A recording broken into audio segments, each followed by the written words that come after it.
All right. Okay. Good evening, guys, and good morning to the guys in the US, and welcome to the stream. I apologize for not doing one earlier today, but I had some family commitments and stuff to take care of. Are we busy setting up to do another group flight with some of the other Zibo pilot guys from the Zibo Pilots Facebook group? And I hope you guys are going to enjoy it with us. Cody was kind enough to set the flight up for us. Thank you, Cody. No problem. Excellent. We'll be live on WhatsApp as well. You can track us there, and you are also most welcome to join us if you feel like that.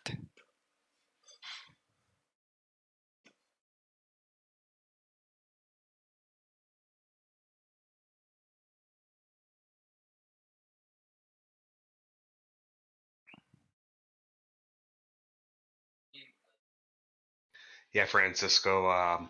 I'm on 24 still, and root tube is not working for me.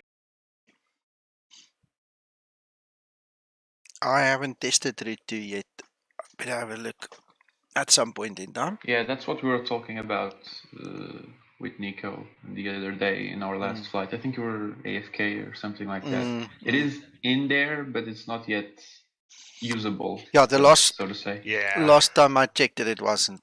So we'll see. Yeah, it sucks.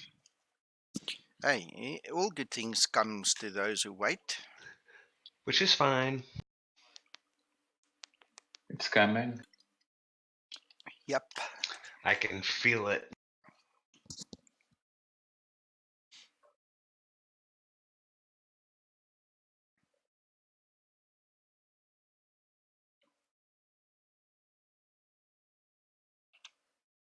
I suppose that could be heartburn too, but you know. You'll be optimistic about it. Yeah, you'll just be optimistic about it.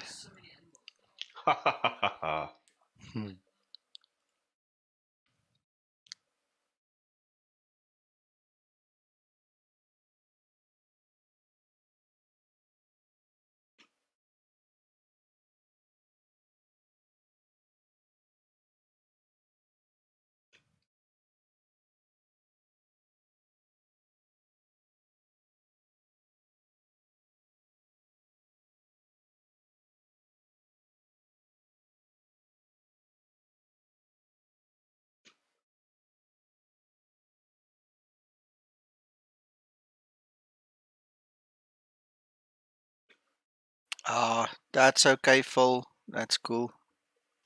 How's your Swift, Cody? All's good? Yeah, I don't know what. I had an issue with my IP address. Once I changed that, it seemed to take okay. I wound up having to restart my PC though, which was kind of odd. Usually, I don't have to ever do that when my IP here changes. Because I mean, I've had that happen before, and I just input the changes real quick into the settings, and it takes and it allows me to connect. This time, it wasn't so forgiving. Yeah, that always sucks. I see you. 1284, right? Yes, sir.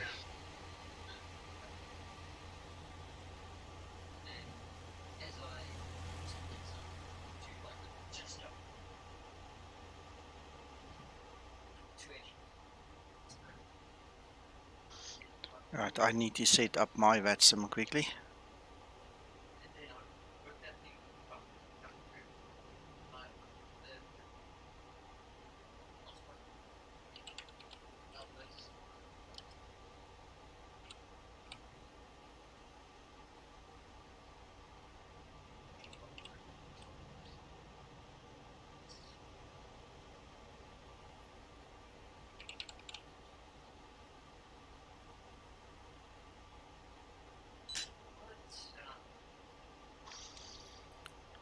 Right, and we are connected to VATSIM. Let's see if we can see the other guys.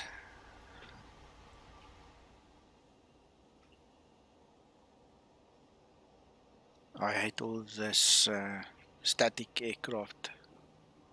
We'll see just now when the names start popping up. Who's who? And let's get our flight plan sorted.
I'm just busy filling in my flight plan with VATSIM, guys. Sorry, I just need to concentrate on that. I'll be with you in a second.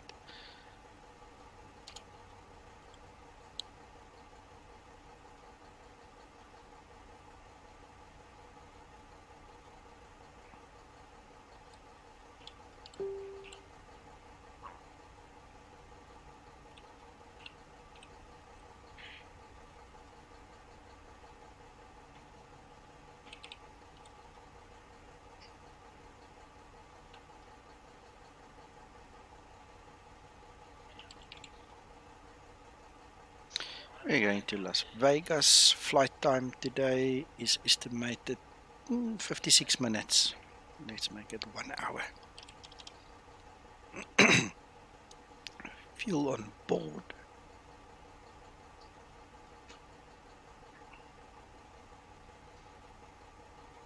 Two hours, 46 minutes.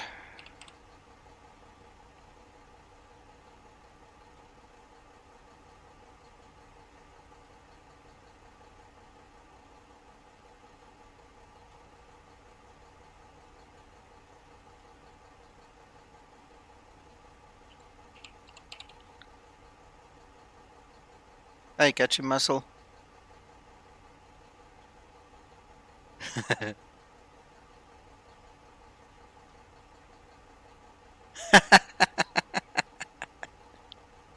Diesel engine. Ah, you guys.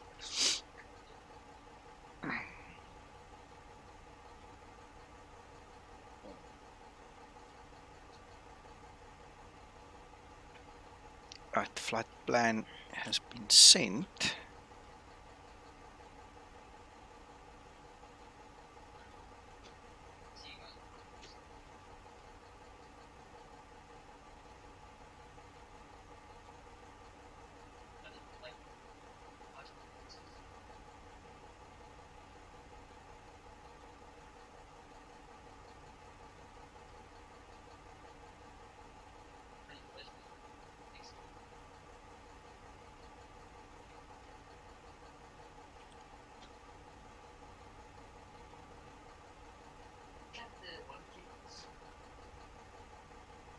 Alright, just want to make sure that the network sees me and everything is fine, and then we can start looking at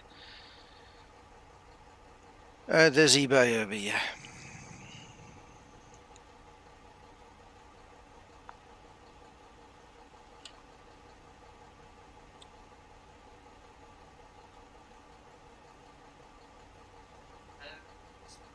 Still doesn't see me, why?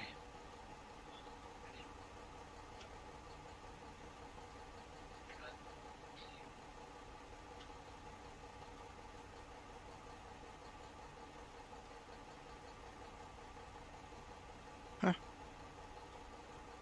Okay, I'm not going to wait for that then. Let's actually start prepping. Let's see what we need to do.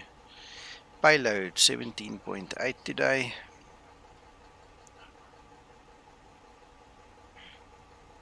Fuel is going to be 7.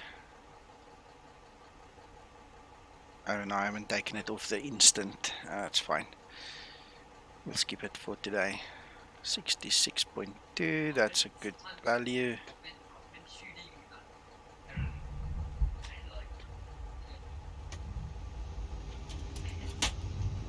Right, let's see, where are we at this airport? How must we push back?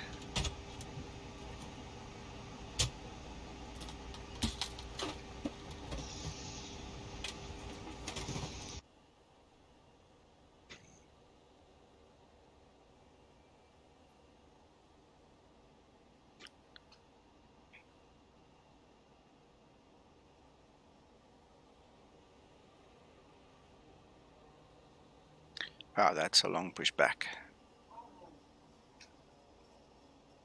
Round to cockpit, plan acknowledged. Call me through the menu when you are ready.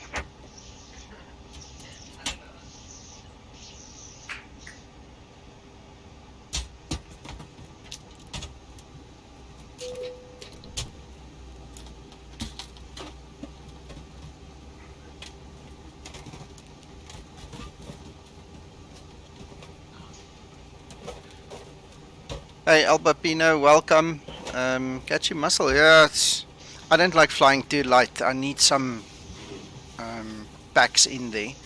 I prefer to land above 140 knots, so it helps just to put some extra packs in there. It's a short flight, so gonna do the best we can.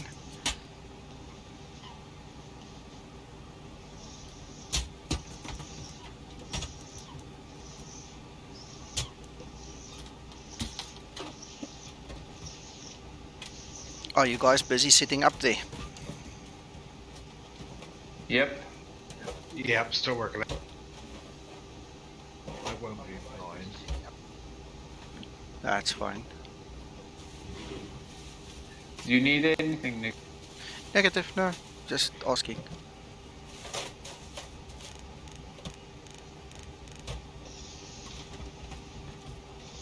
I'm thinking about taking 1-6 right for departure. What about you? Yeah, that's what I've got. Same here.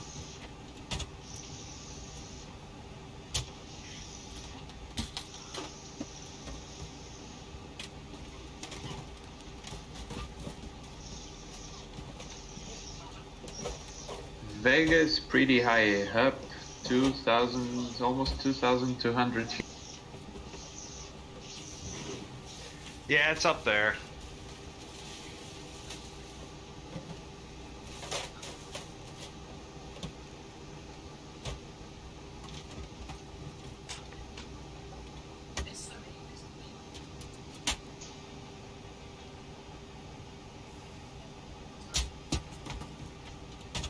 Light slow. Pull up. Wind shear. Wind shear. Wind shear. Terrain.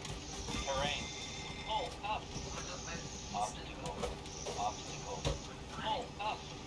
Airspeed low.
Hello, gentlemen. Have a nice weekend.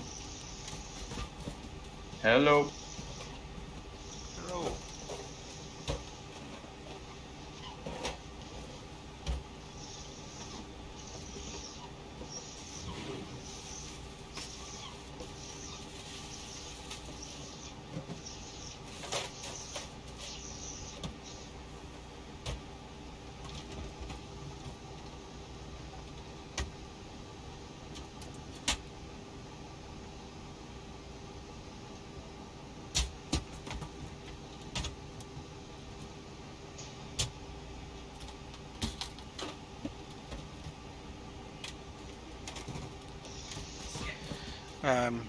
Catch a muscle. Yeah, I'll show you what I've got. I've already done the actual calculations, but if you want me to show you that, we can do that afterwards or some other time. But I'll show you what I've got. And then AMM 0101, welcome, hello.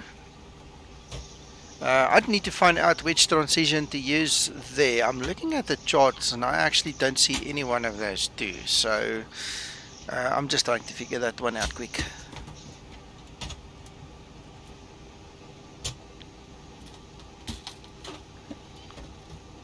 I don't think there's more. It's only those two.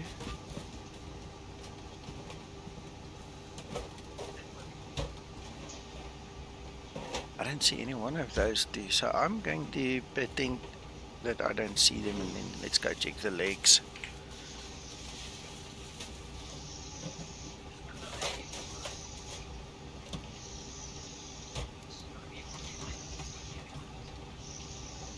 Ah, vector. Let's backtrack.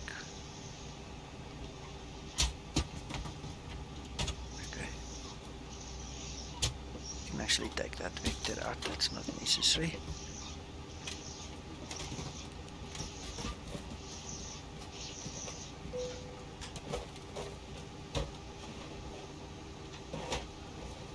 Anyone using ramp Echo 1?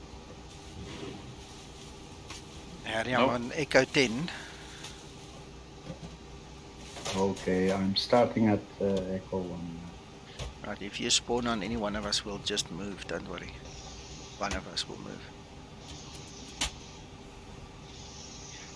Now my scenery has got lots of static, so these are the only options.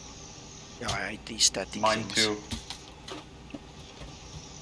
Right, we don't need one of those transitions. This flight plan works out pretty nicely, so we're going to pretend we didn't see them.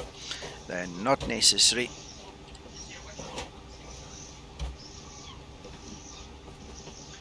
Let's get our Adobe back on screen now. Right, reserves will be 2.5 according to the planning. We're going to use a cost index of 40. And the planned fuel is 2.5 as well. We'll be doing 320. Winds 301 at 12. And apologies for my son getting excited here in the background. That's just normal. He's obviously playing some other game.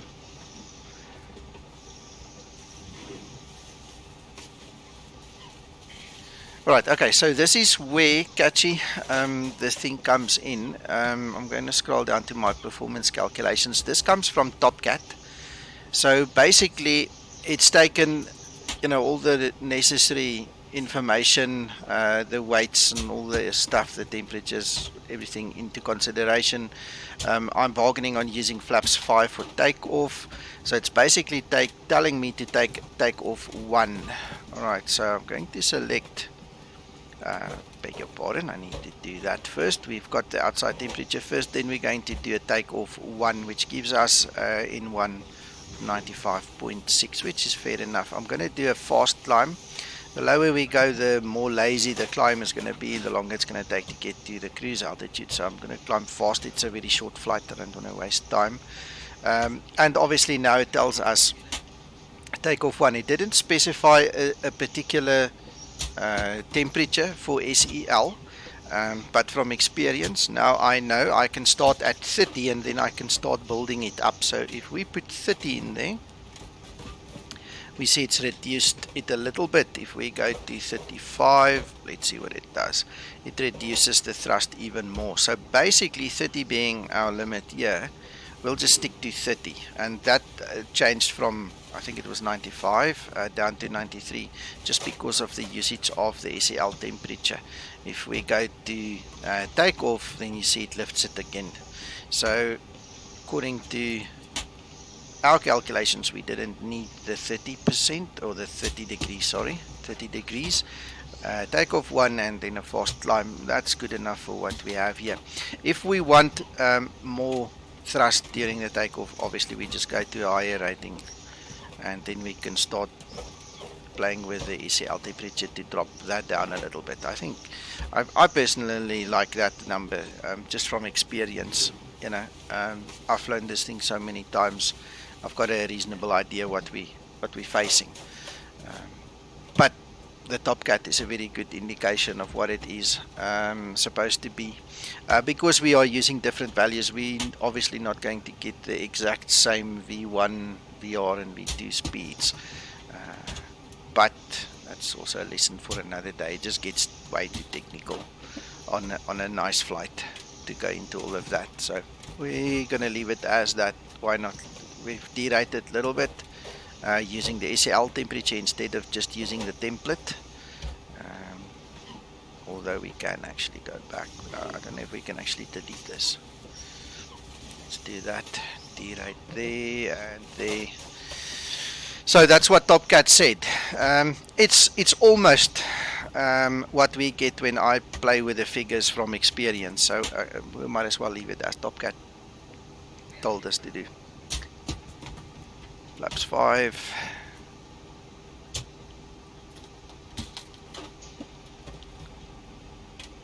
Alright, so from our planning you can see we like 1 knot out on each one. Approximately, yeah, 1 knot. So anyway, it's good enough for us. That 1 knot's not going to kill us.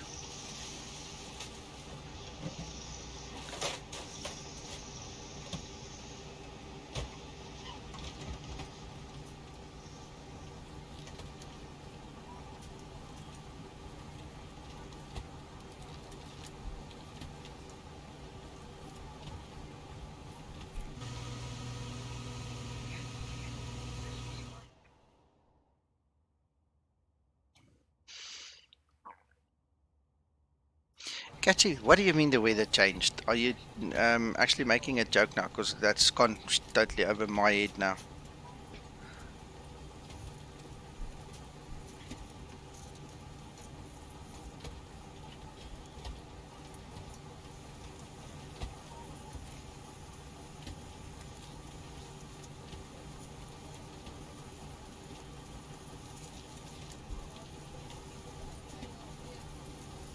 Yeah, got it.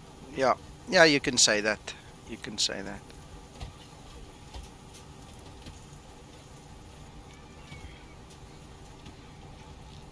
Guys, the wheel's on board. Ladies and gentlemen, for the flight deck, welcome aboard our flight today. We're wrapping up the final paperwork here to get you on your way momentarily. I want to thank you so much for your company and business. We invite you to sit back, relax, and enjoy the ride. Again, welcome aboard.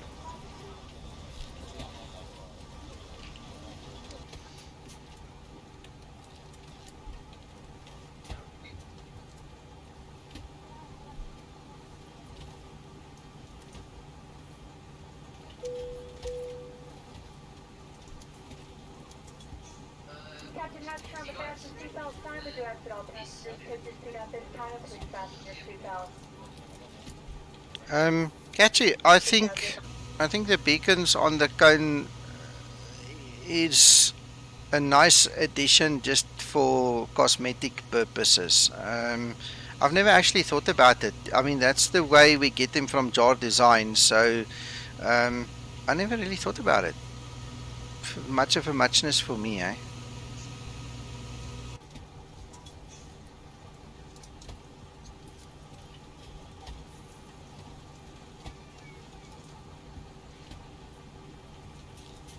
How far are you guys from APU on? Just waiting for your call. Okay. I just sent you guys something that happened this morning in Porto in Portugal.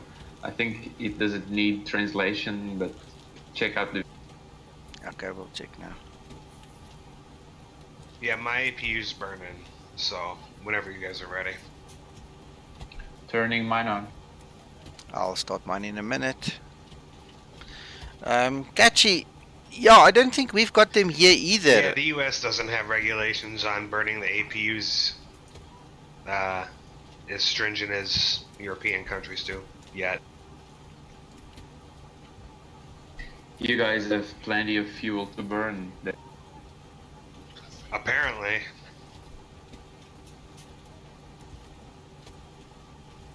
I sure don't see it reflected in the gas prices I use.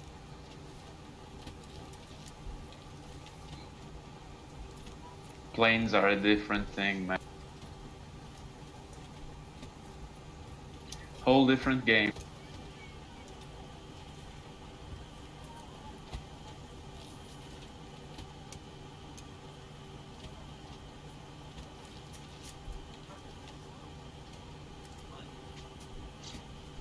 Okay, I'm starting my APU.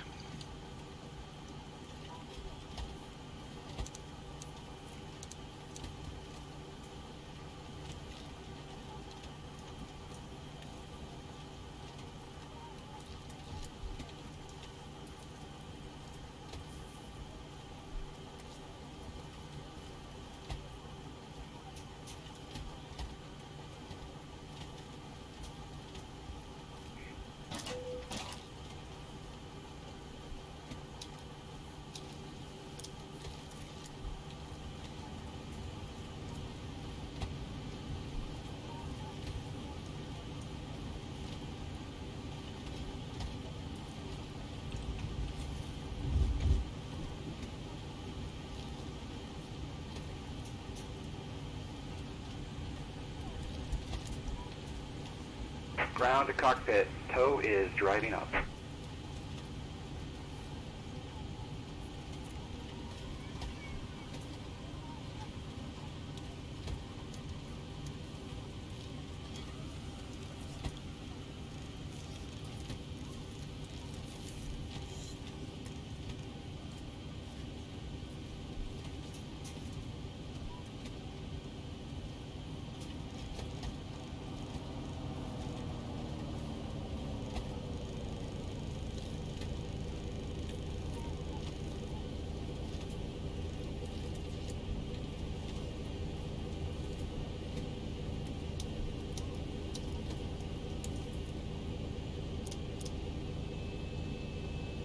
Okay, all doors and hatches are closed, ready to connect.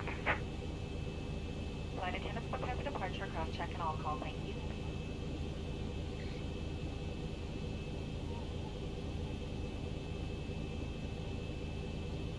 Alright, we've got everyone strapped in. Give us a ring if you need anything.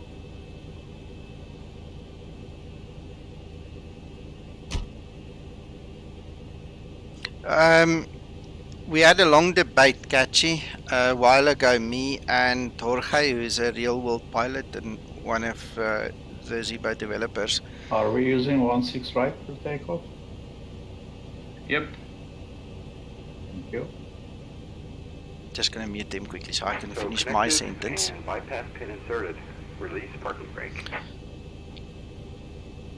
Right, so what happened is if you switch the engine bleeds off, you are going to be more safe than not. If you leave the engine bleeds on, then you're not allowed to start your taxi until you've switched the APU bleed off, because you effectively have a warning. Let's see if I can show you there. It will tell you that you are in a dual bleed situation. All right, that's the warning that you have over there. So as long as you do not add thrust and you don't, effectively blow back and blow that APU, then you should be fine. You don't need to actually turn the engine bleeds off. To be safe, you can, if you think you're going to forget, because that takes away the warning.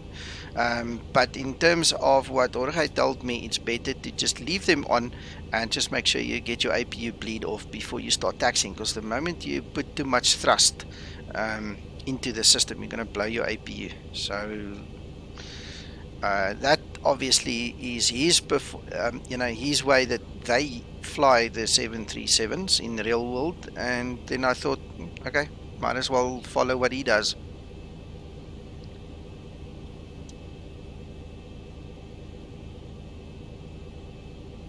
Hey, the Redx pilot, we're okay here. Hope you're okay.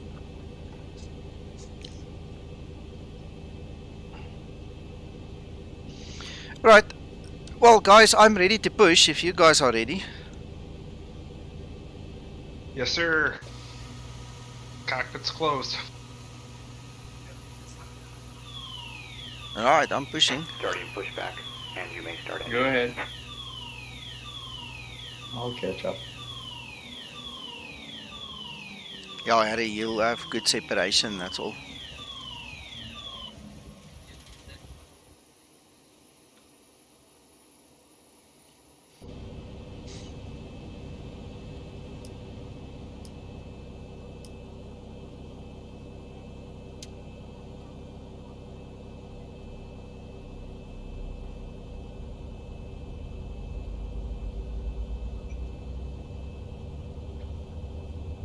Hey, well, yeah, all good.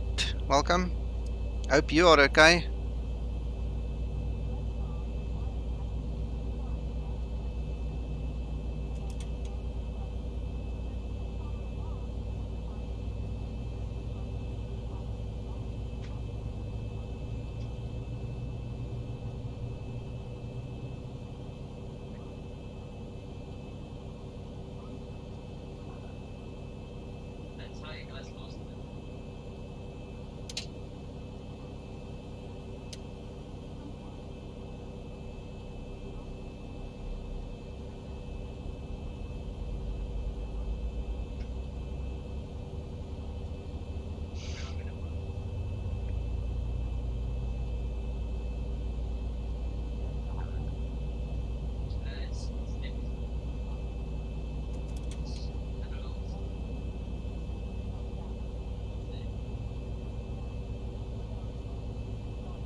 Catchy, if you noticed, I've now taken the APU offline there, so the dual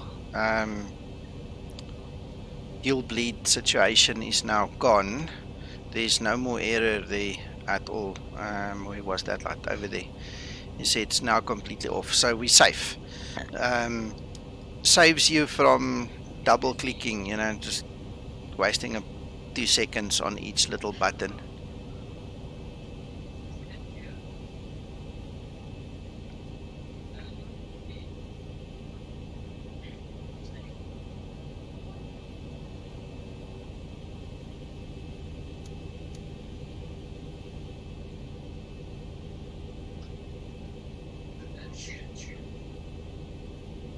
I'm glad you like it.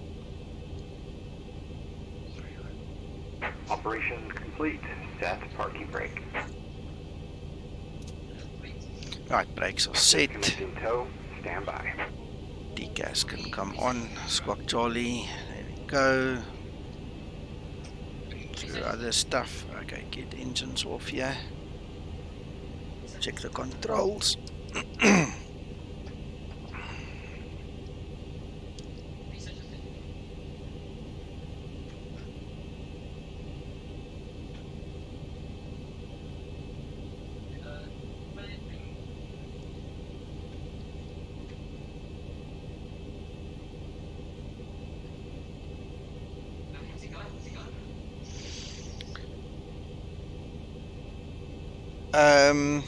Captain, Phil, RNP is your required navigation performance. On some of these GPS approaches, there are certain performances that you need to meet. And bypass pin has been removed. Hand signal will be on the right. We'll see you next time and have a great flight. So if you look here on the ND, you can see you've got the RNP, that's your required navigational performance, and the ANP is the actual navigation performance. That's what the aircraft is currently capable, and as long as the ANP doesn't go over the RNP, you're alright. But once the ANP exceeds RNP, then you've got to bug out, then you can't continue. So it depends on the approach and whether that is a requirement. I'm not too familiar with the idea of saying it's a different approach. Probably, just by sheer reasoning. But we'll have to ask a real world guy to give you more information about that kind of stuff. I was actually reading during the week. I did some research and I saw some of the RNP capabilities of the 738, and they compared it with the 777 and the 747 and so on. And it's actually there's just a lot to take in, and I don't confess to think that I can actually tell you everything. It's a little bit beyond me at this point in time. Just another thing to learn. Right, so we're ready to go. Let's see who's who. Where is who?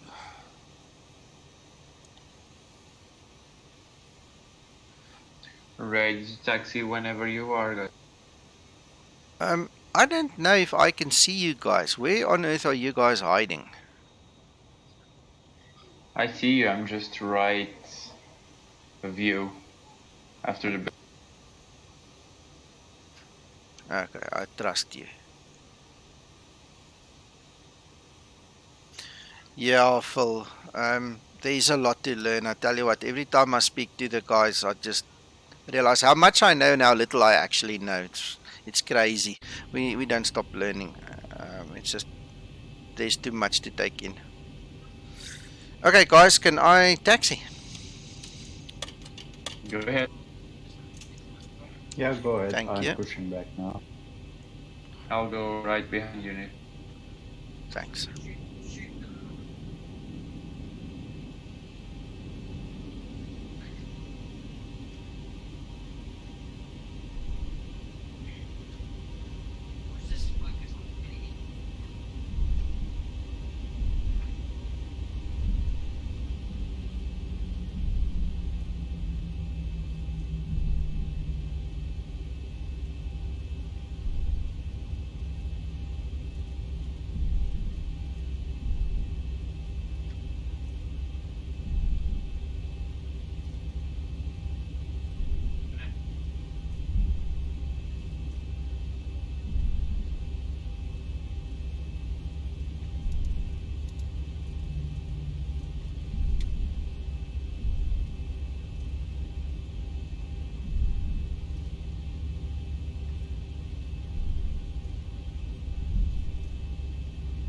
I don't want to be funny, but this scenery is not really good scenery. According to my charts, I've just taxied straight through a terminal building, and there's nothing like that on my scenery. Strange.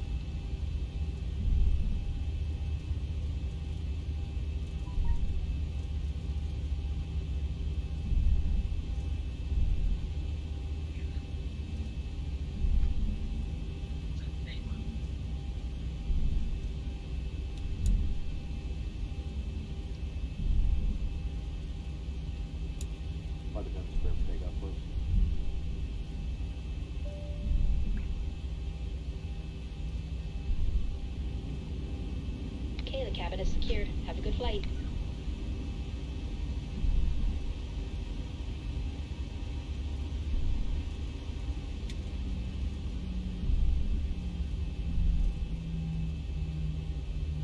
Looks like the runway at least is still in the same place.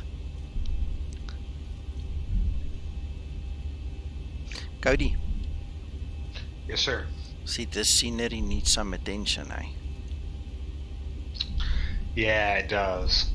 But it's better than the default. Sure. So I definitely agree with you on that, though. Yeah, I've just driven right through a terminal building according to the charts, but there's nothing in the scenery, so I just said thank you and went through. There's nothing there. Oh, yeah. That's all you Did can you close do. the door? All the doors are closed, but the terminal building is not there. Really? Yeah.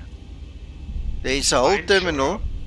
No, the normal terminal is there, but if you look at the chart, there's something called the air carrier apron or something, and there's that big hell of a terminal in the middle of the apron, and it's not in my scenery. Oh, bizarre. I think I have it. I don't know. I'll have to. Maybe I must invest in the payware Salt Lake City. Yeah, that might be a thing. Yeah. Oh yeah, I see. Wait. Good grief! I'm trying to do too much at once. Yeah, take your time. Yeah, catchy. We had a big debate in the week here because of the ILS situation in Explain being outdated, being incorrect. Yeah, I see what you're talking about now. Oh yeah, that's ugly. Yeah. So yeah, catchy. I don't know what to say about that. Explain is going to have to update their database a little bit.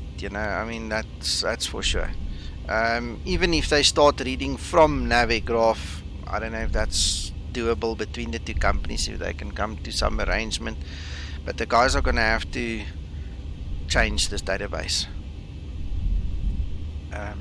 Yeah, because even in my last weekend's approach training video, I noticed that both of the approach courses on the two separate types of approaches had different values. And it's funny, but it happens. There's no synchronization through all the databases, in other words. And I'm not sure how the Explain one is. I know with one of the updates, I think about 3 updates ago, Explain actually said that they updated the ILS database, but I'm not sure to what extent. Again, I don't know to what extent, but they did something. Obviously not everything.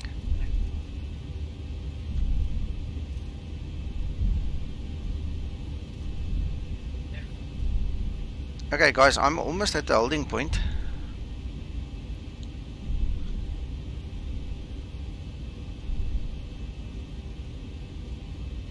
Oh, that's cool. Sorry, I'm talking to one of the viewers. Sorry guys. Catchy, that's cool. You're lucky to have been able to speak to them.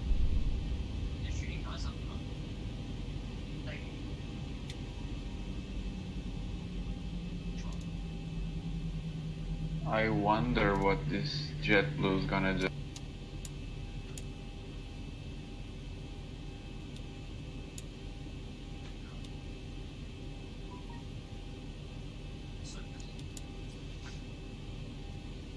I think he's just waiting for you guys to pass.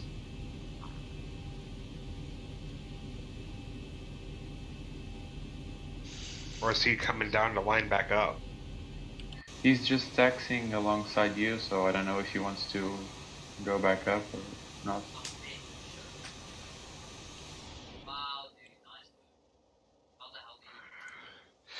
I don't see you guys. I don't see a single one of you guys.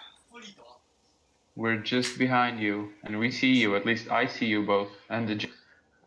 Yeah, I see you too, Nico. That's strange. I don't see you.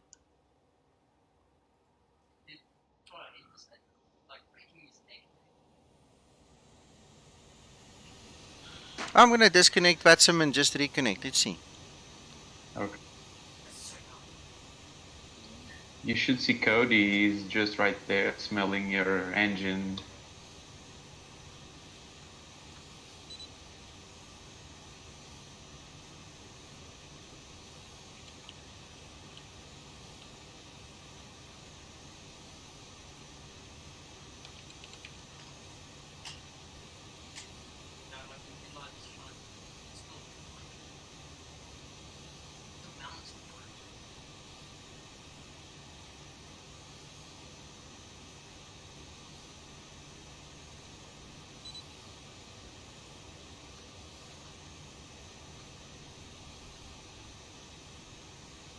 Well, I've You're reconnected. flat.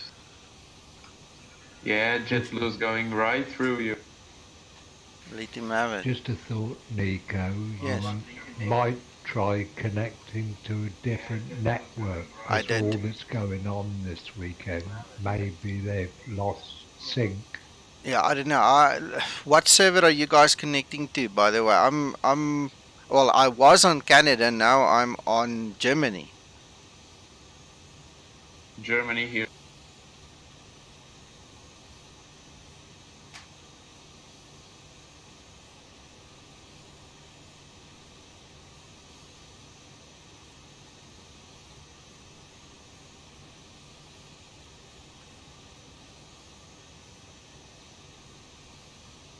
I don't get it. I just don't see any one of you.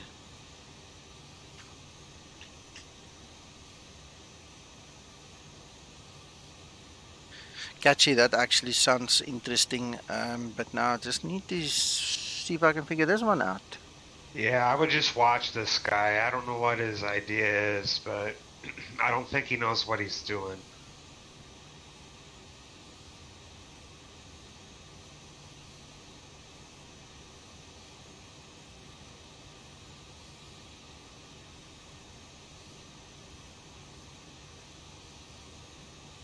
I'm going to tell you guys another something. I don't see myself on the Vatsum map at all.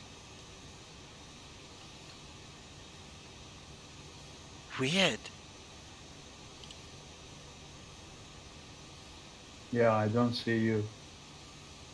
It's like What's your call sign? Southwest 810. It's like I'm there, but I'm not there. You're on the map. I can see you. I can see all the other I can guys. see you on Watastic 2.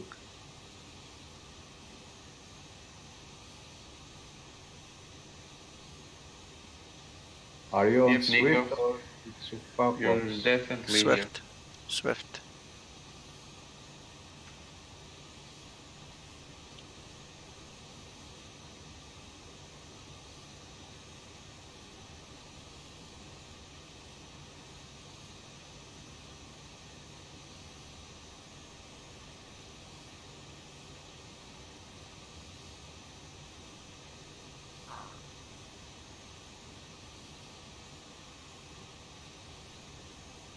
The whole world is about to change. You, me, swept away.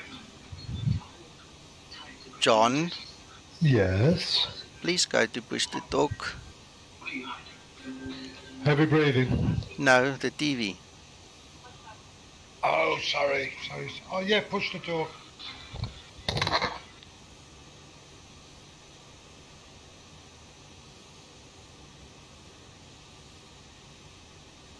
Okay, I don't get it, guys. Okay, you'll have to tell me if I can go. Is the other guy then out of the way? I mean, Yeah, he's Go gone. I ahead. think Go, it's go. connected.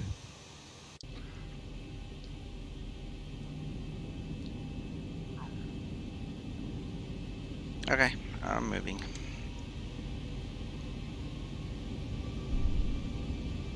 He probably crashed. Approaching 16 right.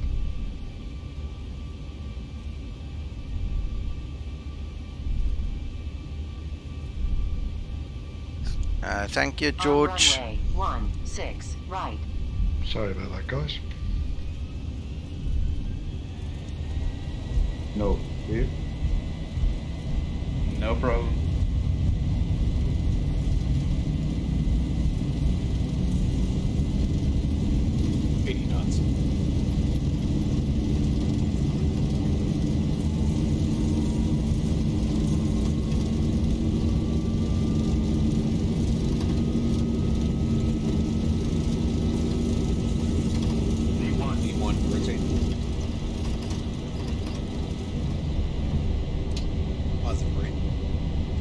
Get up.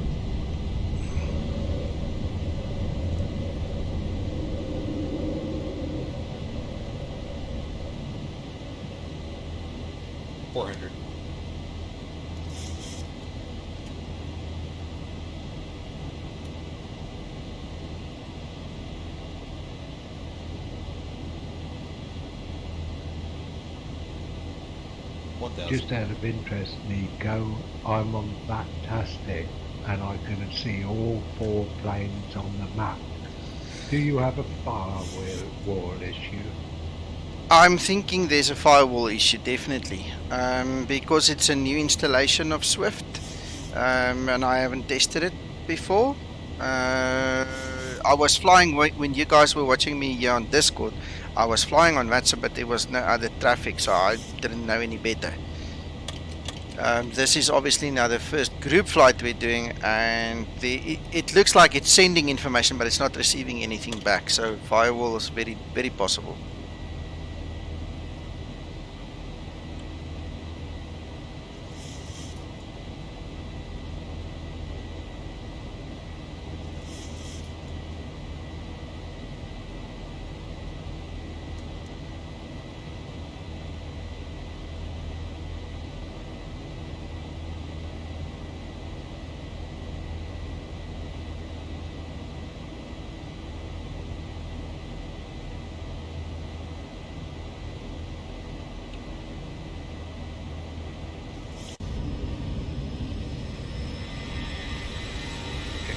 Nico's 10 out, so I'm taking out.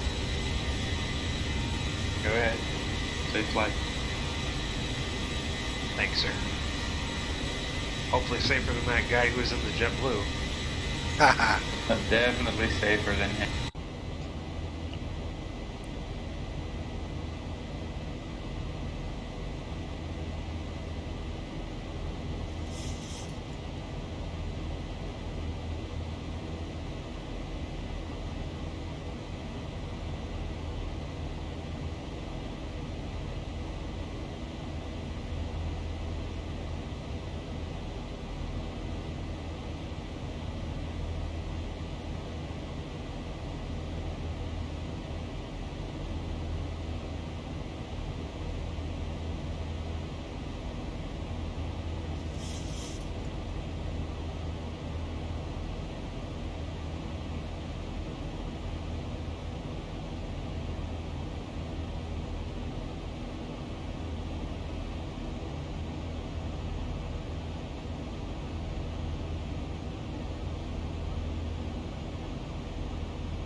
Oh, this is something that really needs to be investigated now. I'm wondering. I went into my firewall.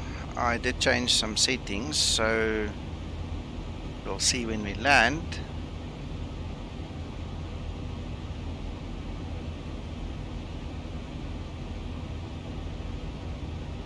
Well, you're visible on the map.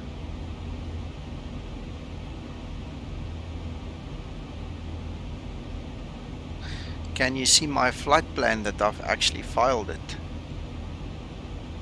Yep, it's right here. Damn.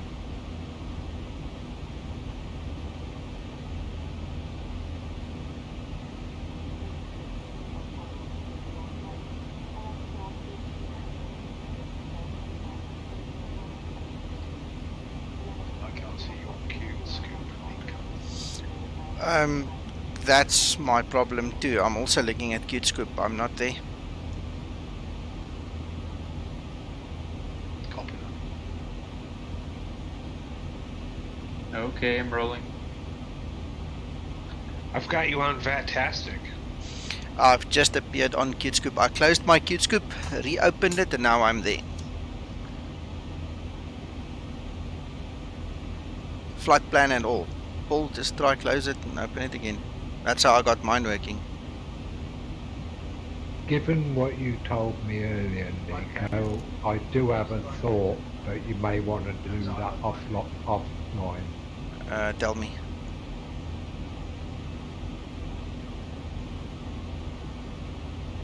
What's that, McTrying? You said to me you changed your installation folder. I'm wondering if the application that you've actually allowed through the firewall has not allocated the new location. So you may want to delete it completely and re-allow it. I had the same thought. Yeah, I had the same thought. Also, I never rebooted my PC after the uninstall and reinstall. So there might be a registry issue now as well. Yeah, okay.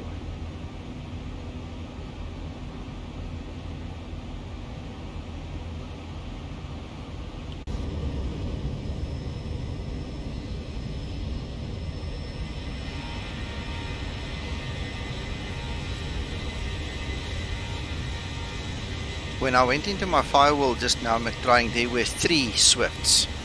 And I allowed all of them on private and public networks.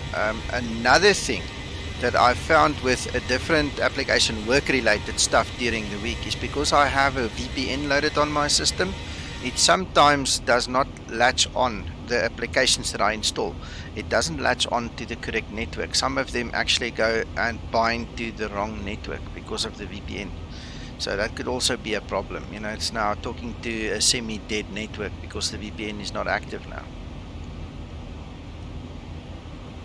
You've got fun times ahead. Yep.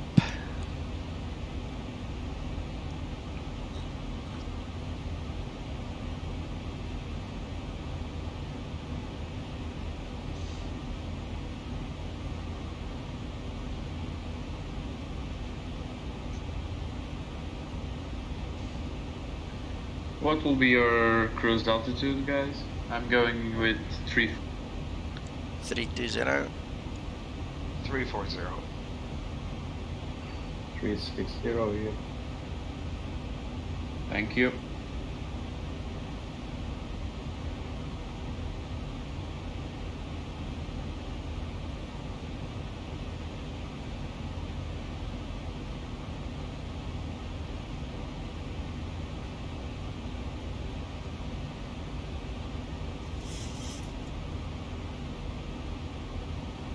Rolling now.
I'm just looking through my firewall. It doesn't look like the correct one is actually even mentioned here. That the whole Swift client is still pointing to the old one. So maybe it's not registered there yet. Yeah, Maybe after a reboot. yeah, what I'm thinking.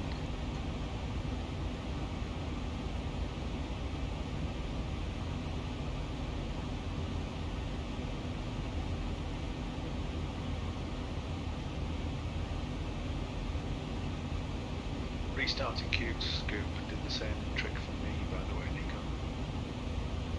Excellent, but silly, eh?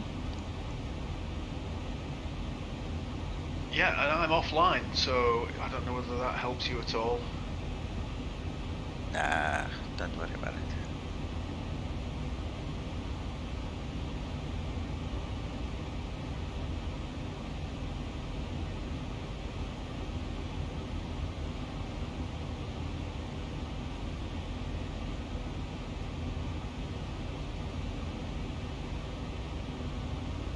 Have you installed the new sound software?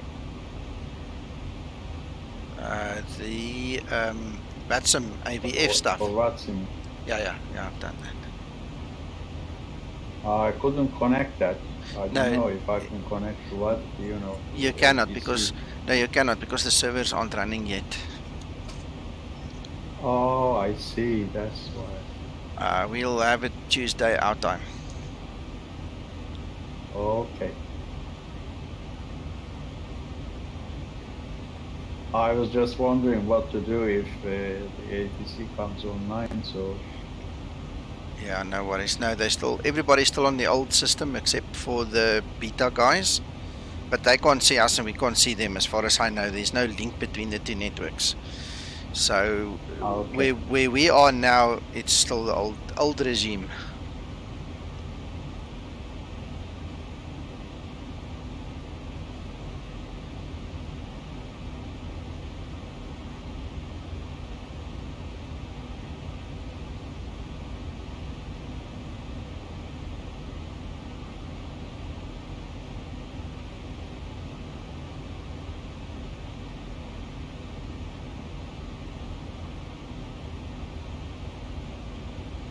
Thousand to go.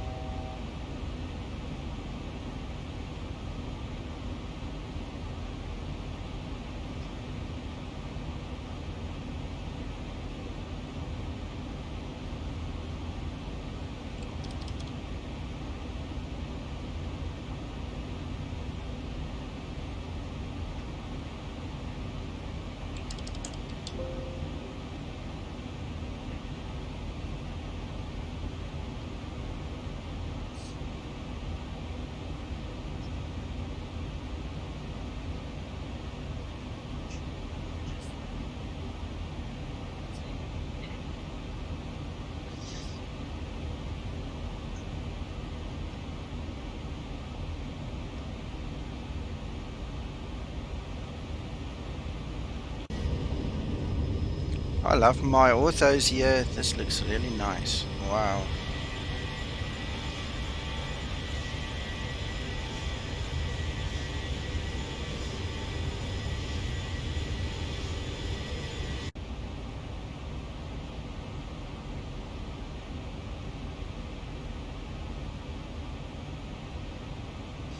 Well, if all else fails, what I'll do is I'll just uninstall the whole of Swift and go through the whole process of just installing it, making sure it goes through. I'll clear out the firewall, the registry, everything, and then just try again, because this is just not on. Well, I think when the X-Pilot comes on to play, that will be the one that will all be. I'd love to see what it's like. I saw somebody, you know, using it on the stream, and it looked real simple and easy to use. Okay. Chewy 94 or something. Yeah, I know Chewy.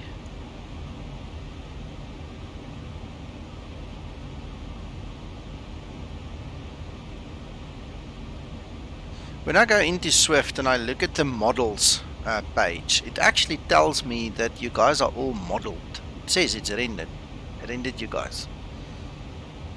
Interestingly enough, I cannot see you guys. How many models is it saying you have?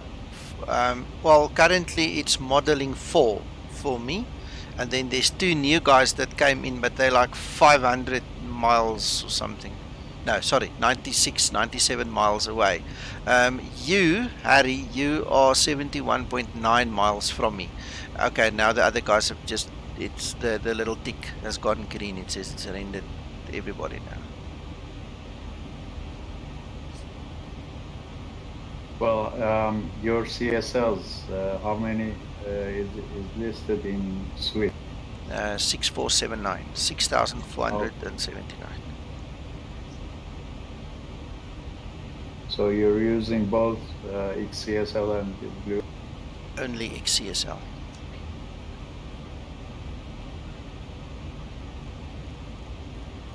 My Bluebell, I never showed it the directory to look at the Bluebell ones.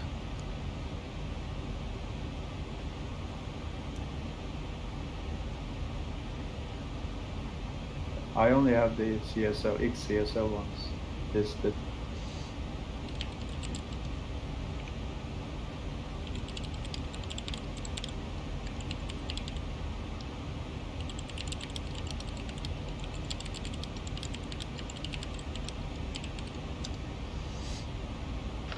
Catchy, you didn't miss much. It's literally just my Swift that's been giving me hassles.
Cody, Yes, sir. what was your connecting flight from wherever to get to Salt Lake City with Southwest? No, that was last week's flight from Baltimore. From Baltimore. I did a search on the roster today. It didn't want to give me a link to there. I'll have to try again, but I couldn't get one because I wanted to fly from Baltimore to Las Vegas today to do this flight, you know, so I can also log it for the VA. Couldn't get a flight. Right. Oh, that's weird. Let me look. I'm gonna go look quick again.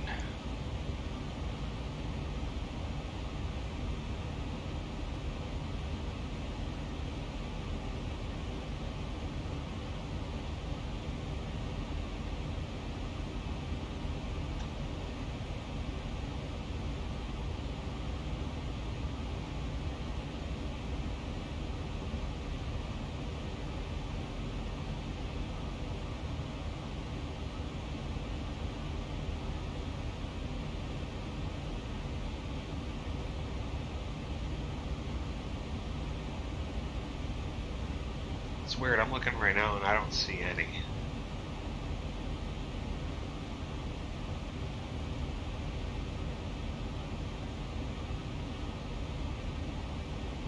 Yeah, it's like they removed it.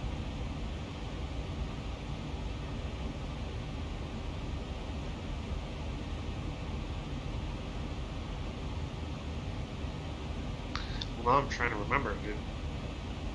Did we just do one flight or did we do two? I'm pretty sure it was just the one. Yeah, because it was like a 4-hour flight or something. Yeah, the second one was supposed to be from Salt Lake to Las Vegas last week, but we just didn't have time. Yeah, that's weird. I wonder if that has to do with the weekend schedule or something like that for the company. Yeah, I don't know, because it's not here. Yeah, I don't see it either.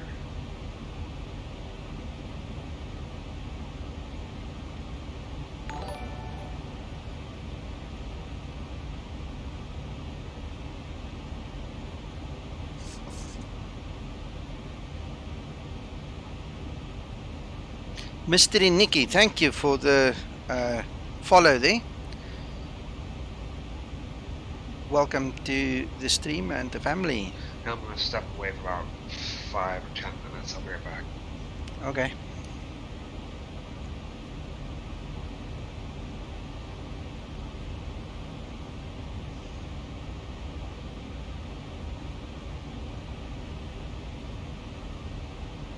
Hey Bob, welcome to the stream. 87 nautical miles to go for top off descent, and I love my clouds. Wow, that looks very nice.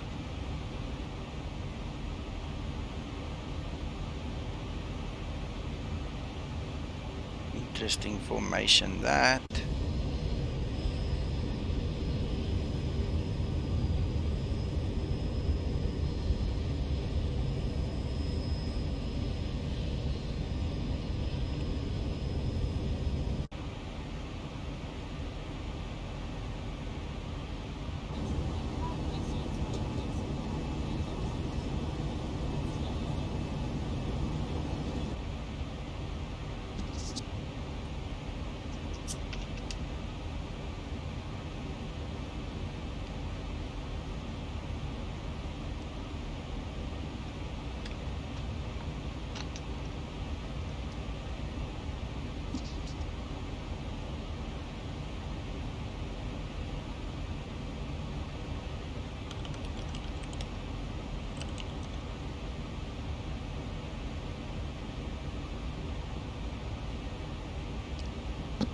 No worries, Bob.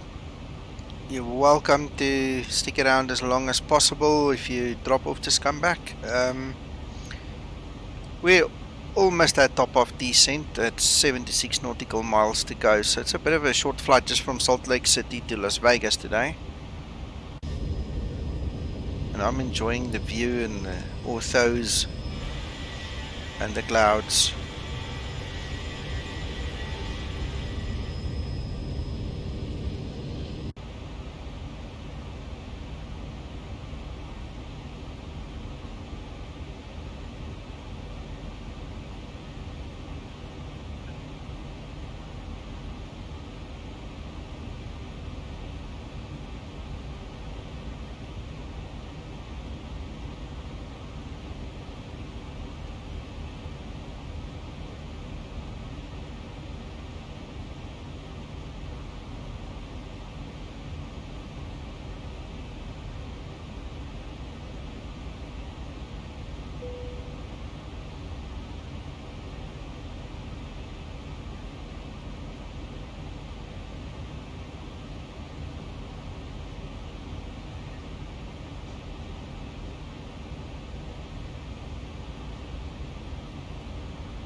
While I'm sitting here waiting, I'm busy scheduling some more flights in the VA here.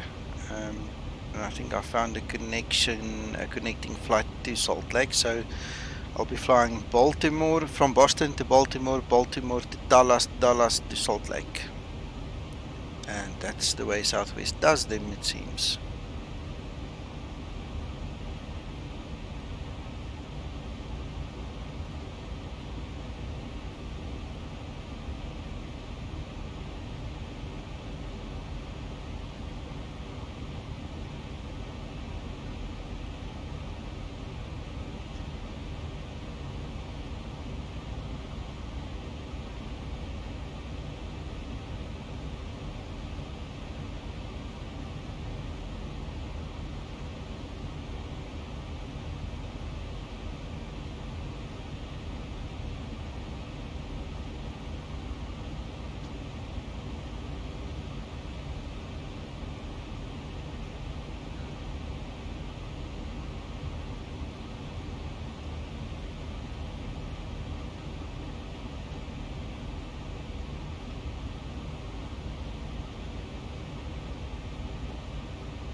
DG Will, good evening. Karim, there's a whole story behind the story of ILSs. ILSs in X-Plane seems to be a bit of a problem. I have not seen what you are talking about. I've only heard the guys talk about it. So I can't really give you a fix or an answer for that. So, but keep your eyes on Facebook and the forum. Zibo and some other guys are working on it as far as I know. So we'll see what happens shortly.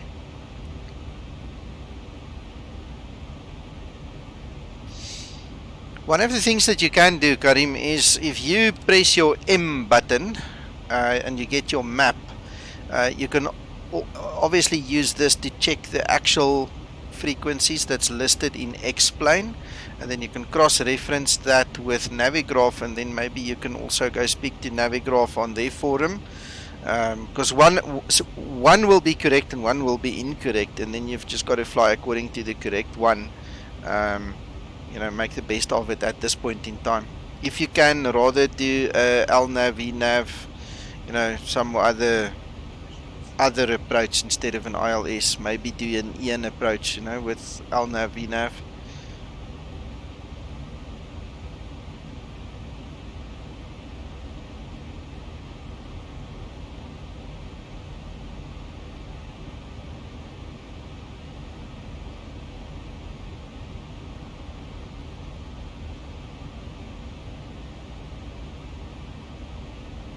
If weather permits, you can always do a visual landing as well. Fly it in by hand.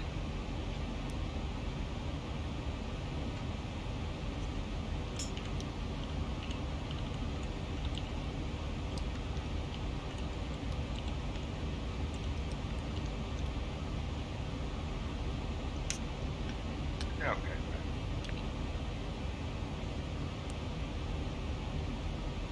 Welcome back.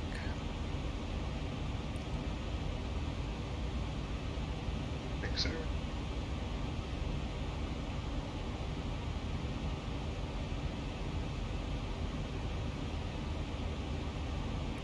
Karim, the moment you press the approach button, it goes into the approach mode, and it actually makes it a precision approach, because then it uses additional facilities to guide the aircraft. So in an ILS, you've got a ground station it locks onto, and it will ride the beam, so to speak, in layman's terms. If you're doing a GLS landing, same story. It will then marry the GPS with your ground station and ride in to land. If you're doing an RNAV approach and you press the approach button, it becomes an EN approach. It then simulates ILS. So it puts the aircraft in the mode of approach, and it will make it a much more precision than just an ordinary LNAV, VNAV approach kind of a thing that solely relies on FMC and GPS.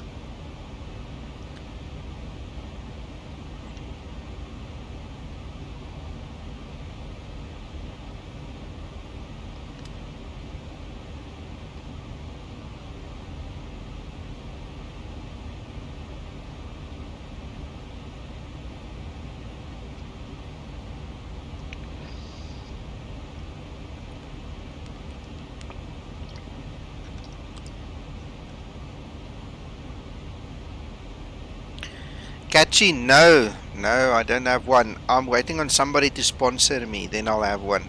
At this point in time, I still have my SciTech ProFlight yoke.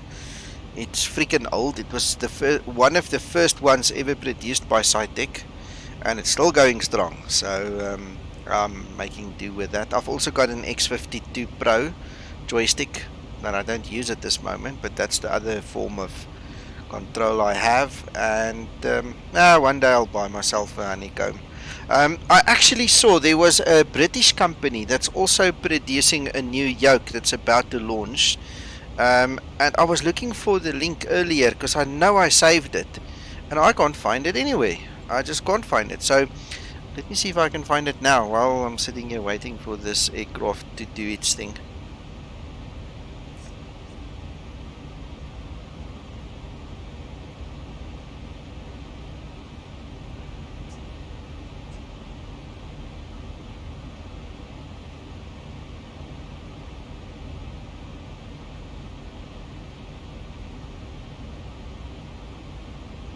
Yeah, Karim, if you don't activate the approach, you are in LNAV VNAV mode. If you activate the approach button, it becomes an EN approach. Then it simulates ILS, so it's more precise.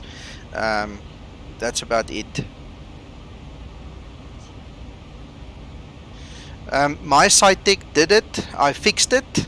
And then about a month or two ago, while I was streaming, it died for the last time. The USB chip blew. So it just died. And then one of my viewers, Uncle John, is here with us. He's on Discord. He actually gifted me a new pair of pedals. So otherwise I would have had to make some other arrangement.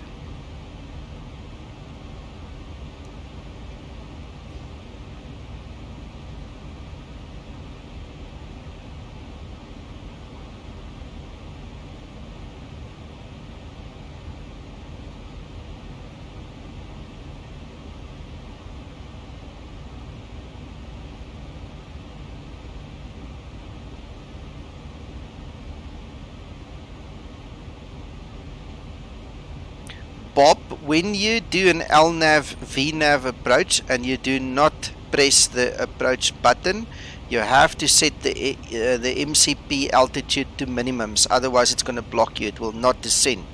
If you make the LNAV VNAV EN approach by pressing the approach button, then you do not, because then it will actually simulate ILS. So what you'll do is you'll set the MCP to your final approach fix or final approach point, whatever you want to call it. You'll set it to that altitude, which is usually about either 2,000 or 3,000, something like that.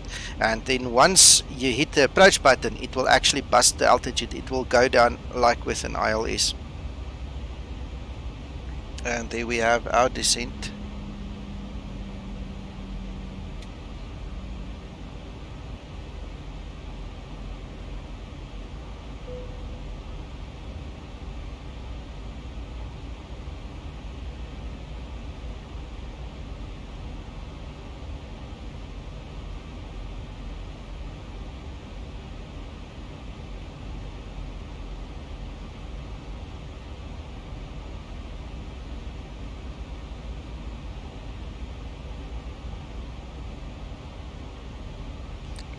Guys, just as a matter of interest, version 3.36.28 has just been released. Zibo has put it in the drive, so go get it if you like.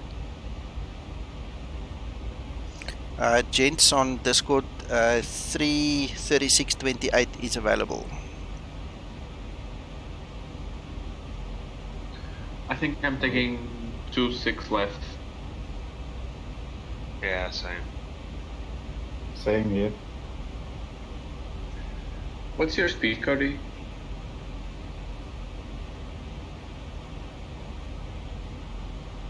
Mach 770. Okay.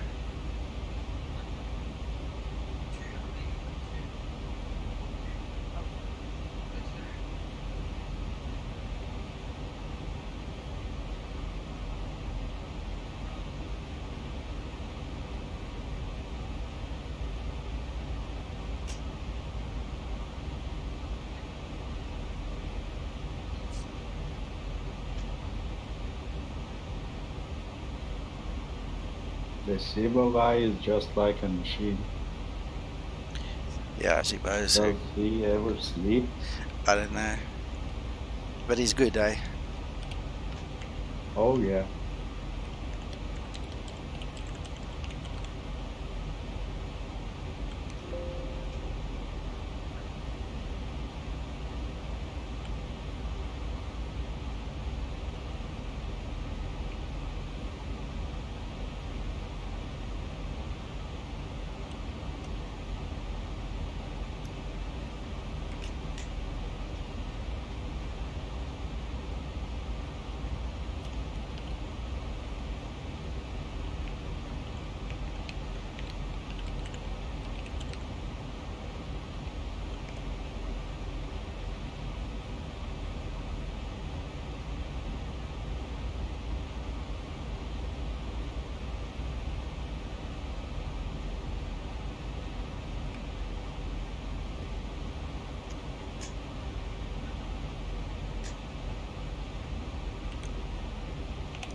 Catchy. Zibo knows things that we don't. It's the easiest way of saying it. He knows people we don't know. He knows things we don't know. I'm just in awe when I look at the things as they happen.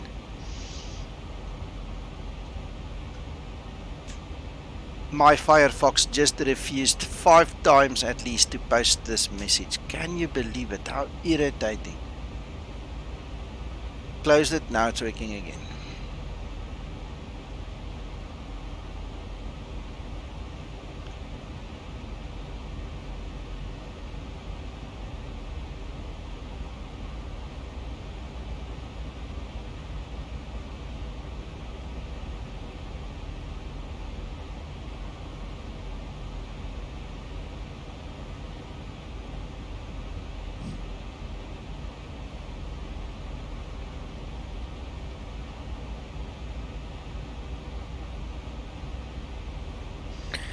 Okay, let me see what you guys are saying.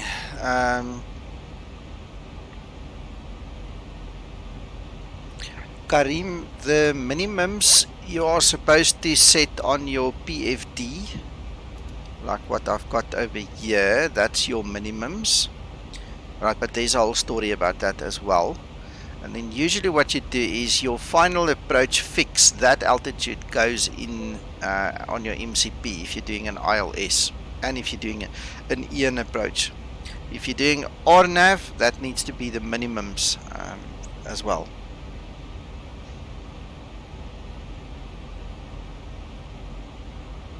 Albapina, I flew P3D earlier today while I was not streaming. I've, like so many others, I grew up with FSX, then changed over to P3D. It was only once Zibo released the Zibo mod that I really got heavily involved with Explain. I've had Explain for many years, from version 9, I had 10, but it wasn't something that really caught my eye. I always stuck with P3D, and then Zibo came along and I just dropped everything and ran away, you know, so that's why I'm where I am at right now. I think this morning I was thinking about it, I was telling Uncle John, I think I've flown P3D maybe 5 times in the last 2 or 3 years. I just don't fly it anymore. I do fly it in terms of GA, but not the NGX. The NGX this morning, I just felt like flying it again, so that happened. Thank you. Yeah, I love my orthos. I spent a lot of time making the orthos in the US because I love flying all over in this area. I've got plenty of gigabytes worth of orthos. Just looks amazing. Yeah, the Zibo P3D has got the PMDG NGX. It was fun flying it this morning, but it's not the Zibo. I miss the Zibo too much. I fly it, like I said, maybe 5 times in 3 years. If you follow me on YouTube like you do now, you'll see I'm doing basically a VFR, whatever you want to call it, a little Cessna tour. I'm flying from San Diego all the way up to Juneau in Alaska, and I'm using my Orbex scenery. So I'm flying from one Orbex airport to the next Orbex airport using the A2A Cessna 182. That's done in P3D because the software just isn't available for X-Plane yet. And that I also do every now and then when I feel like it. At this point in time, I think about 5.5 gigabyte worth of orthos currently that I have, that I made myself.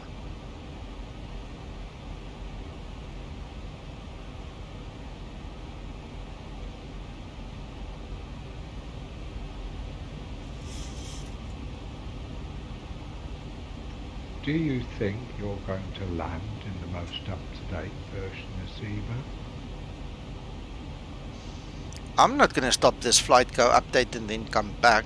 I mean, you can't update it on the fly, so no. You are aware. Aware of what? Of what a dry sense of humour he's got. Yeah, what to say again, McLean? Fix 28's dropped. Oh, I announced it earlier in the stream already. I've also put it on Facebook already. Beg your pardon. No worries.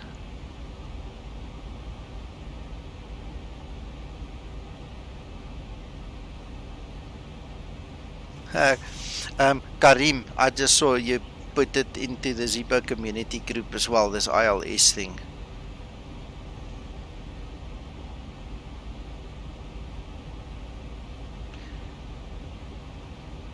Thank you for saying have a nice flight. I appreciate that. My Google Drive is linked to Zibo's Google Drive, so the moment he drops it, I get it. And I was just busy watching a couple of things here, scrolling through the other stuff that's open on my system, and I saw, oh, it's there.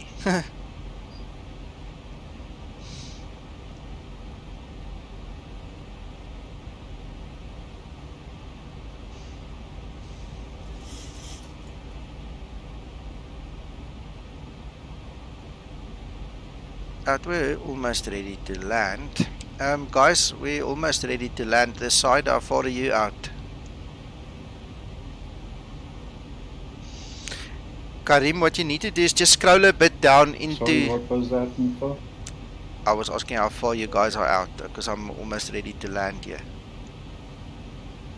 I'm 47 from the field. Okay, cool. 98. Karim, if you just scroll down, you will see Tom Knudsen made a post about something similar. So just scroll down or do a search in... Site, Nico. I'm coming up on Zip.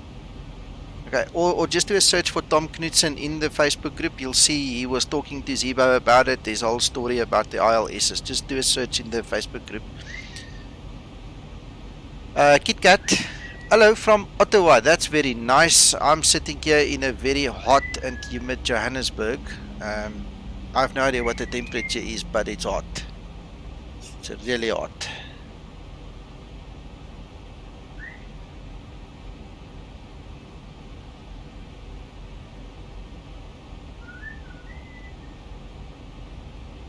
Currently we are sitting at 23 degrees Celsius. as a matter of interest.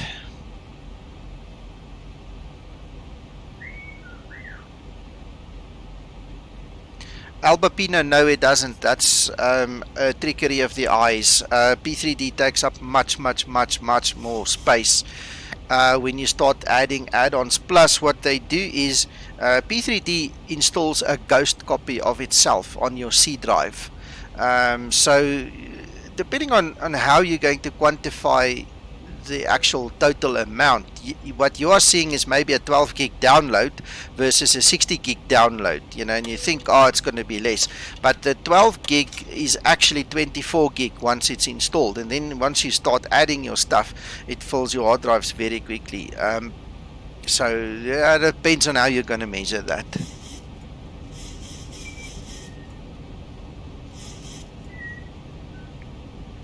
KitKat, I'm using Streamlabs OBS, and the little bar at the top that gives the information there is a Benny overlay. It's made by a guy by the name of Benny. If you search in YouTube, BENE overlay, Benny overlay, you will find the installation videos and his channel and everything about that.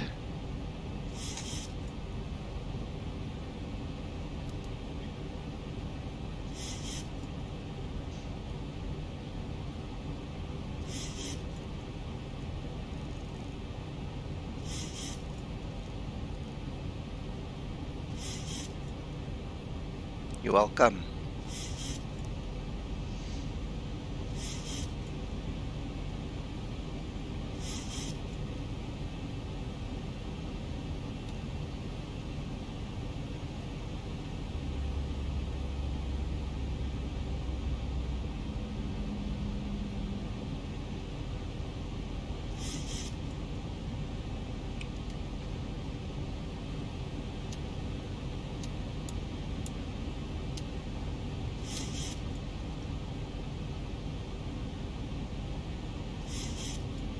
But I have the field in sight, guys, on the glide slope and on the localizer. Have a good landing. Donkey. Try not to mess up the runway for us. Yeah. Yeah, at worst case, just sidestep the 2.6. It's long enough. Just go around them.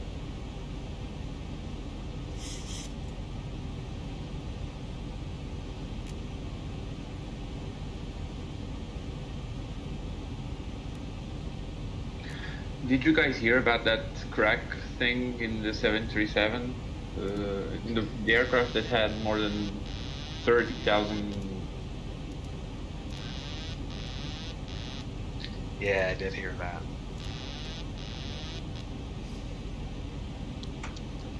Mechanics are going to be pulled serious overtime. Okay, I have no idea what happened here, but my information on the Navigraph chart and the FMC information are two different information pieces. I switched it over, now my autopilot simply doesn't want to kick in again. Okay, it's just Take it by hand. Yeah. There we go, I've just fixed it, don't worry.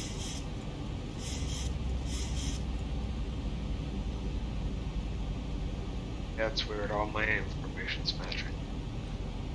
I don't know. Let me double check. Are you sure you don't have 2.6 right? Yeah, the problem was I was thinking 2.6 right, but going for 2.6 left. Now, what's happened is on the FMC, 2.6 right was the one that I chose, but on the actual chart that I have in front of me, I'm looking at 2.6 left. Okay. Left, yeah. Yeah. I didn't even understand half of that. Okay, I've got the wrong chart. That's all you need to know. I programmed the FMC for right, and I took the chart from left. That's all. Just land in the middle and taxiway. I think I'll do that, yes. Don't worry, I fixed it. I'm okay.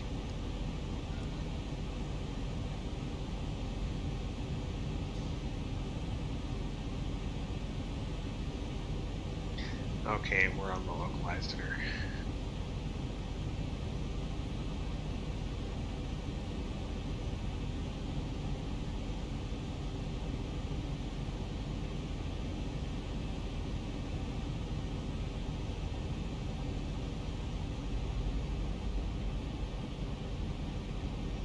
And I've just fixed my chart as well.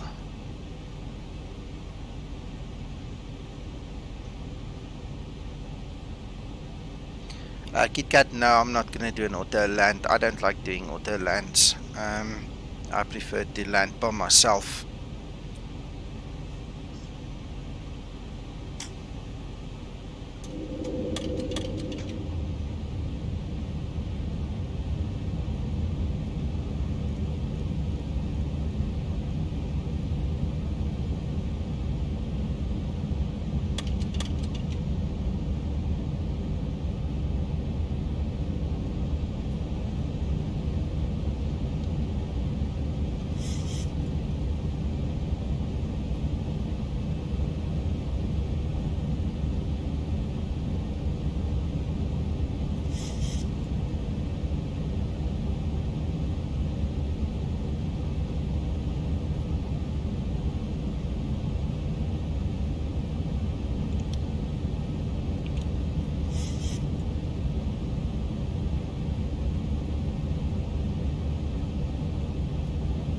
Or are you just going for 26 right now, Nico? Yes, sir.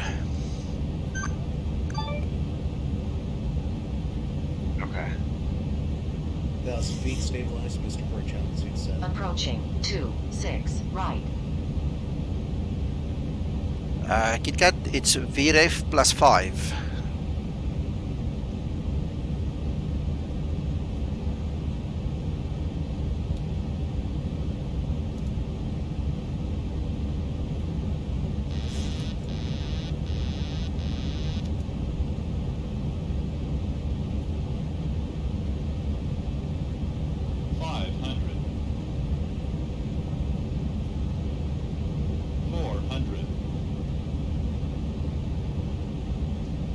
Approaching minimums.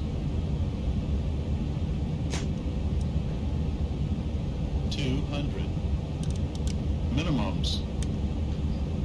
Fly slow. 100. 50, 40, 30, 20, 10.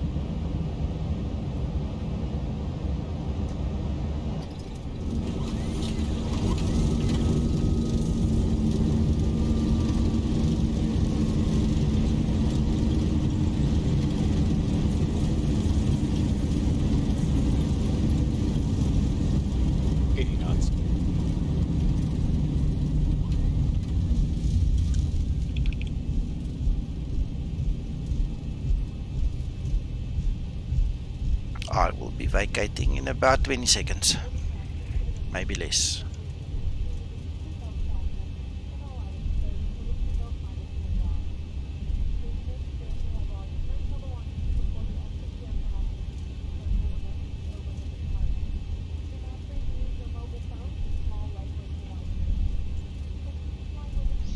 Right, runway vacated, guys.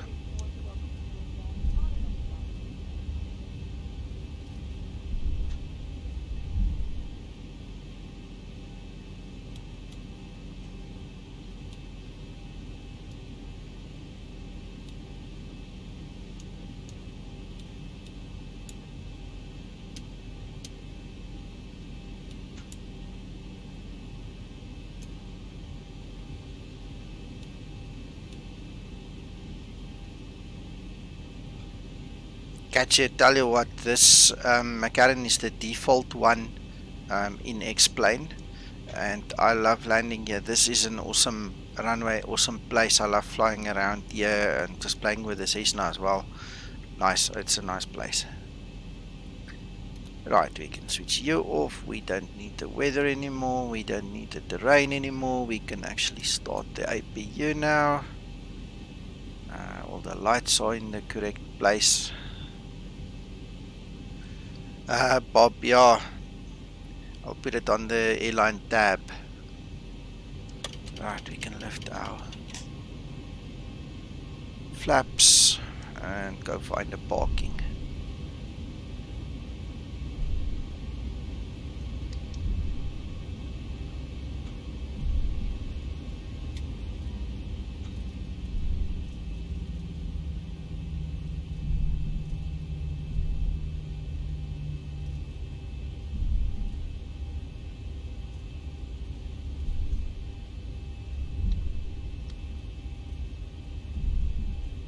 I've got to leave, gents. I'll catch up with you again soon.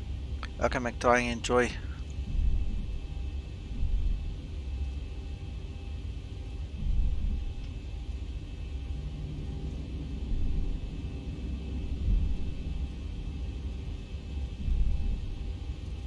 Okay, we're clear. 2-6 left.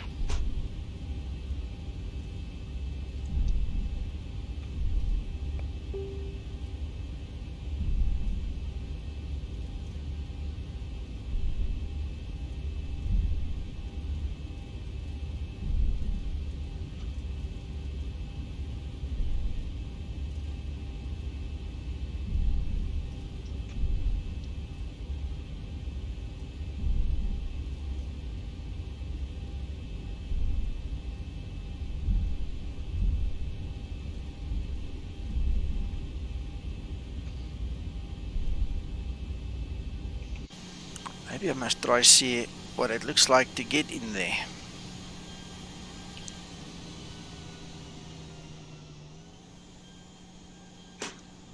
A little bit left. All right, right, right.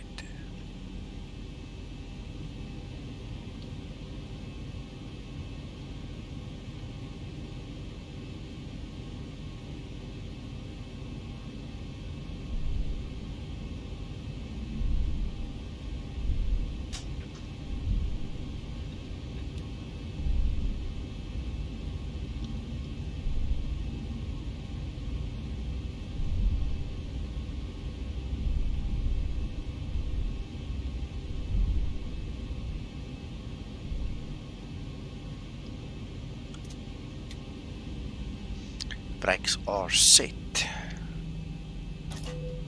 MPU on, lights are off, and Both guys are captured. GPS jocks.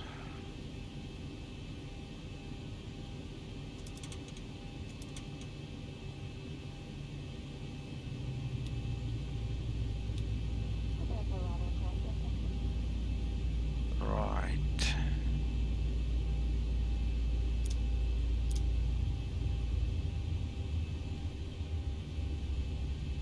Terminate the flight leg and call ground services.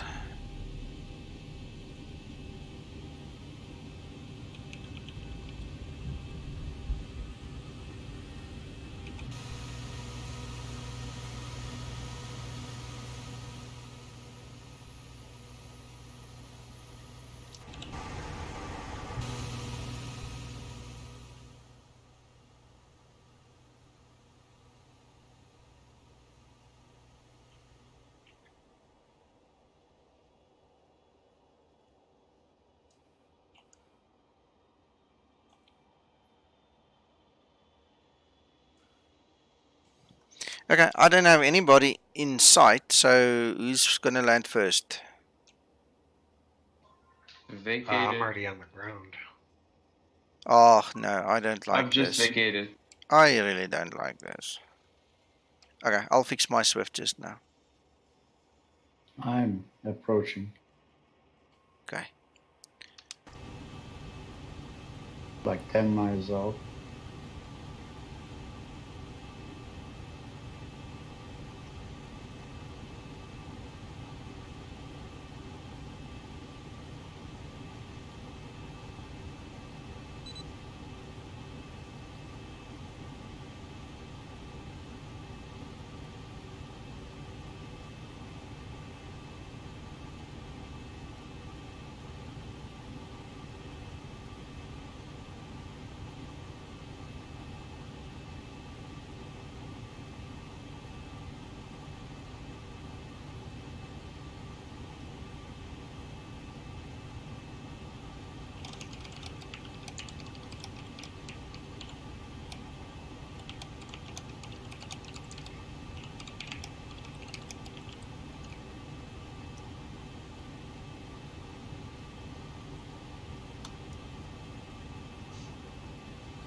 Well, guys, thank you for flying with me. I have disconnected from VATSIM because of the nuisance problem that we have. I want to do a replay or two, and I forgot to get rid of the ground services. Let's just hide them and close our doors, otherwise it looks funny.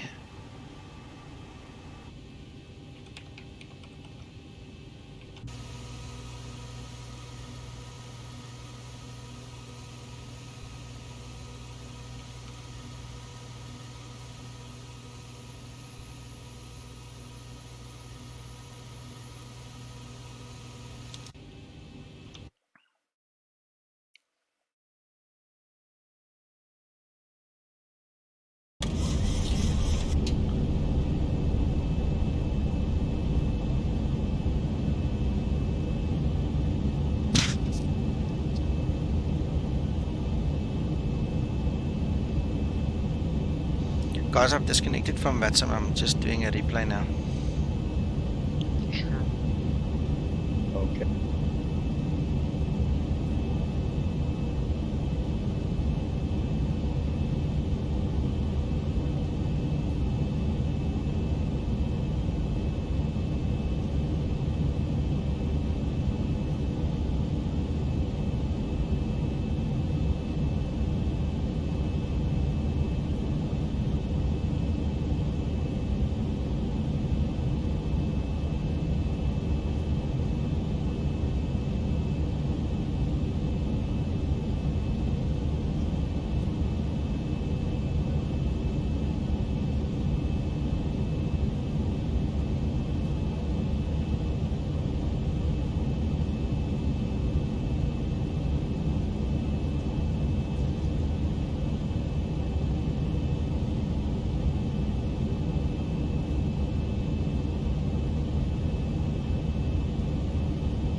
Oops.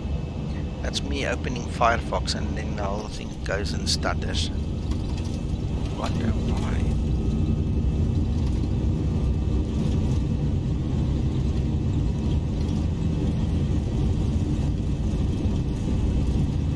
Obviously takes out a lot of resources.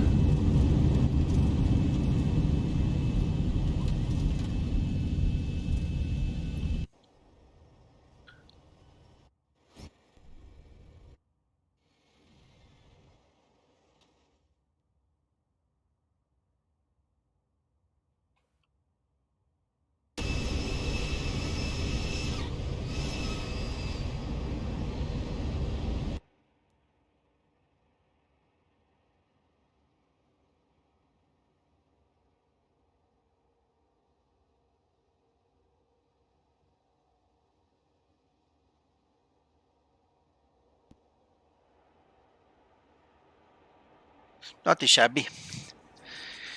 Ladies and gentlemen, thank you so much for joining us. I'm going to stop the stream now, and hopefully there's one tomorrow again, to make up for today's only having one. Today only having one. So hope you guys have a good rest of your Saturday, and we'll try catch up tomorrow. Thanks for stopping by. Bye-bye.